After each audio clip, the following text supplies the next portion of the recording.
So we have the Commander Legends Dungeons and Dragons Battle for Baldur's Gate pre-release kit. Let's see how we end up doing. So the pre-release is this weekend. I picked up an extra kit, played myself, did pretty well. Let's look at the contents.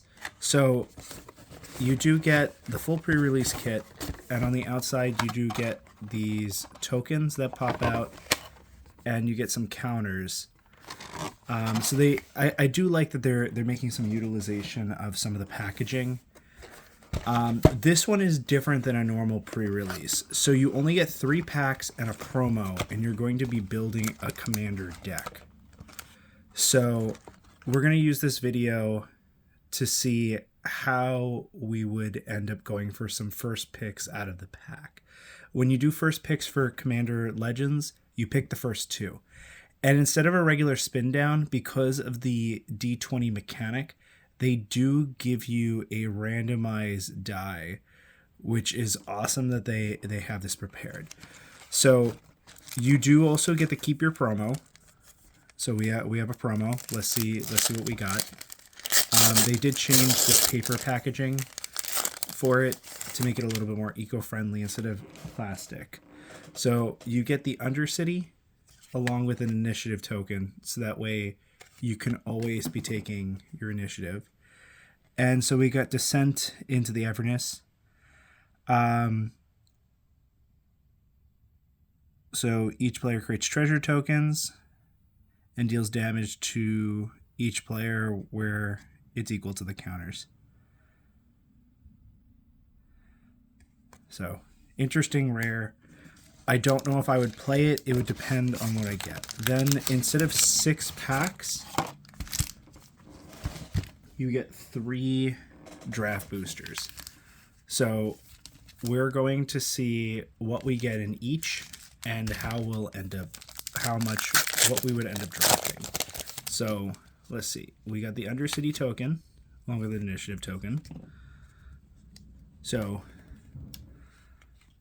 see, you got a Charcoal Diamond, Lantern of Revealing, Cliff Gate, Worms Crossing Patrol.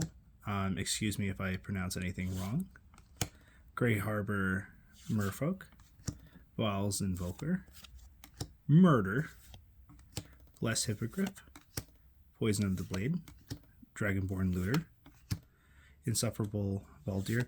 So I played in pre-release yesterday. I did blue-green dragons, ended up sweeping. Very powerful build, so I was very happy with that. All right, so we got a Will's Reversal as the rare, and we got a Stunning Strike as our foil. So there's a lot of ways we can go about this of what we would end up doing. So this one helps with some copy spells. It is beyond powerful if you're building a spell copy deck. If we want this spell, it would push us into a red-blue type deck, which, I mean, the rares aren't that bad for red-blue. We got another red one right here. We got the Thunder Wave, so we're going for a dice rolling mechanic thing. We can also go for as well. We did get a legendary creature, so we could go the black-blue route. And it would just depend on what we're doing. But it's really powerful. We would have to go the full dungeon mechanics. We also got this as well, which it is a legendary enchantment background, so it would be one part that would allow us to get some more soldiers for the token build. Death Touch. You can do Reanimate for that. Meteor Golem is not bad because of the removal. This is okay, but it would not be a pick 1. We're gonna definitely push those to the side. Meteor Golem could be a possibility. Sufferable. Not really a pick 1. This is a decent card, but it's not really a pick 1. It's only if we end up going that route. Definitely not a pick 1. Not a pick 1. Removal is always decent, so at least within that. Not a pick 1.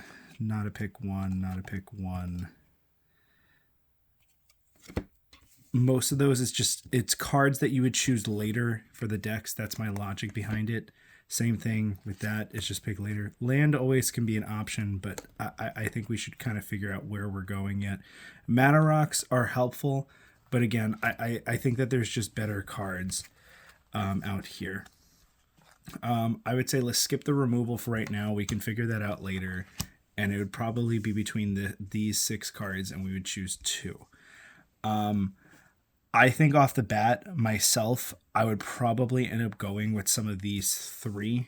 And the logic is just these are much more powerful. We have a full board wipe right here. You can also end up being a partial board wipe and then just all your opponent's board. You have a copy spell, and you have that. I'm thinking I would end up going with, as much as this is a great card, I think I would end up going with these 2. Because of utility. Anything that has utility, multiple modes, and just anything like that, especially because these by itself are just synergetic. And it does kind of go with our rare that we already have. I would probably go with that. So we'll keep this in mind. Going on to next pack. Let's see how we end up doing. So, got our board token. So this off the bat, immediately, I would just skip this. There's much better cards to go with. So we got Mox Diamond, Cloak of the Bat, Guardian. This card was amazing in draft if you go blue-green dragons. I got this thing powered up as a 2-drop by turn 9. Javelin of Lightning, Walker's Edict. Very good card for limited. This also very, very good for limited. I didn't pull one of these, so I didn't get a chance to use it, but this is a solid just dragon, red dragon. Each creature assigns combat damage with its toughness. Okay, so a toughness build. Cast down, just decent removal. We got another die card.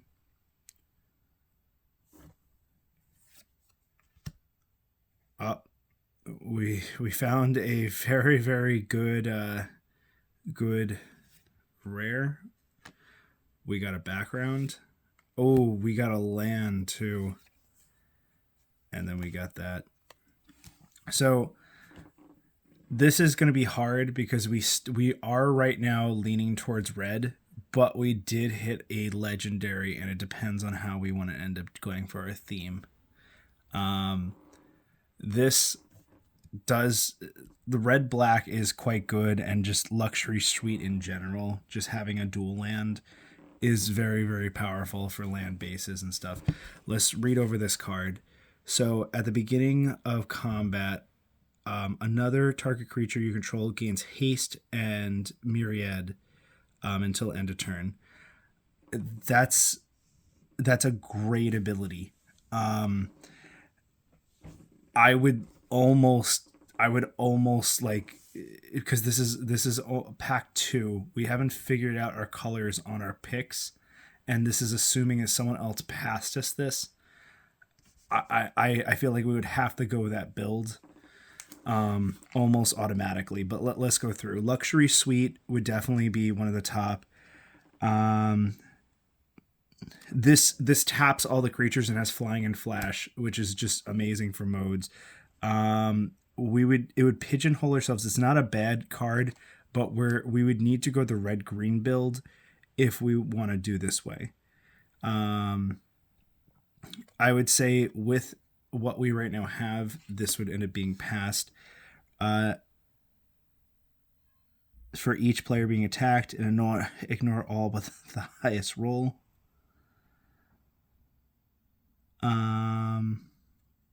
It's not bad. It's not bad. Removal, especially for the red-black build, would end up being very, very good.